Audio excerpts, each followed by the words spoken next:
huvipuiston nimeltään Power Park ja täällä me mennään todella hurjiin laitteisiin. Ja tuolla menee tuolla ja joka puolella menee laitteita, niin nyt lähdetään testaamaan.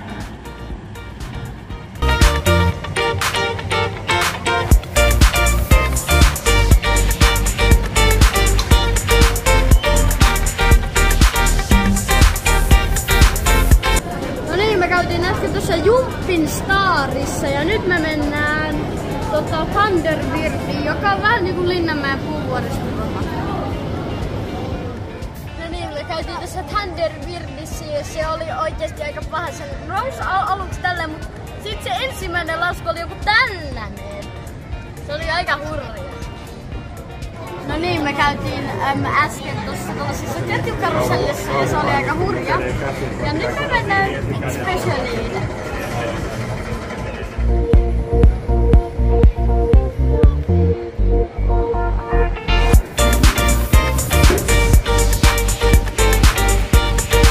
Joo, me oltiin äsken tuossa Specialissa ja se alku nousi, tippu suoraan nousu ylös ja lasku näin.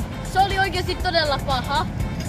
Ja se on 5/5 ja sekin oli, siis se oli oikeesti hurja. No niin, me tossa äsken käytiin Fit Specialissa tosiaan ja nyt me mennään Junkkeriin.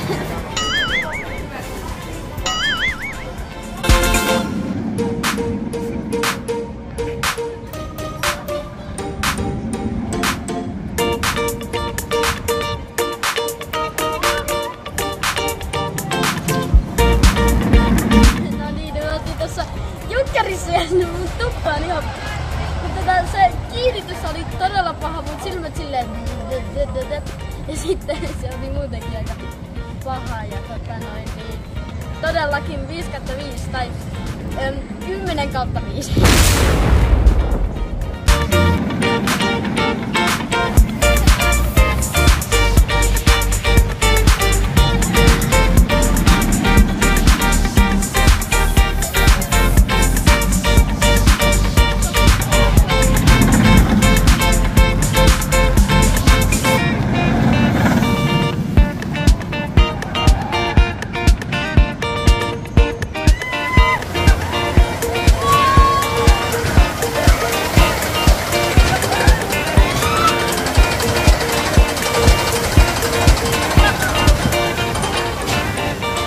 Käytiin äsken tuollaisesta laitteessa, jonka nimi on Real Snacks Jet Ski. Ja se oli hurja, kun se laittoi silleen ensin hiljalle. Sitten kun se käytiin yhtäkkiä tosi kovana, niin sit se lähti tosi kovaa menemään. Niin se oli hyvä.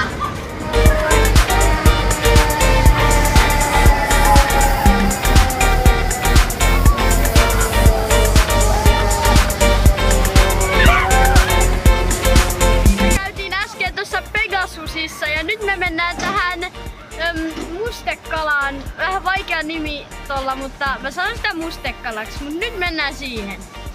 No niin, nyt on hyvä päivä. Puistopäivä oli tullut ja monta laitetta käytyä ja osista tuli videoita, osista ei, mutta tilatkaa kanava, tykätkää videoista, jos tykkäätte. Niin, no en tiedä. Tässä jäi kyllä vielä näitä laitteita käymättä, mutta ei se haittaa. Jatketaan sitten seuraavassa videossa. Moikka!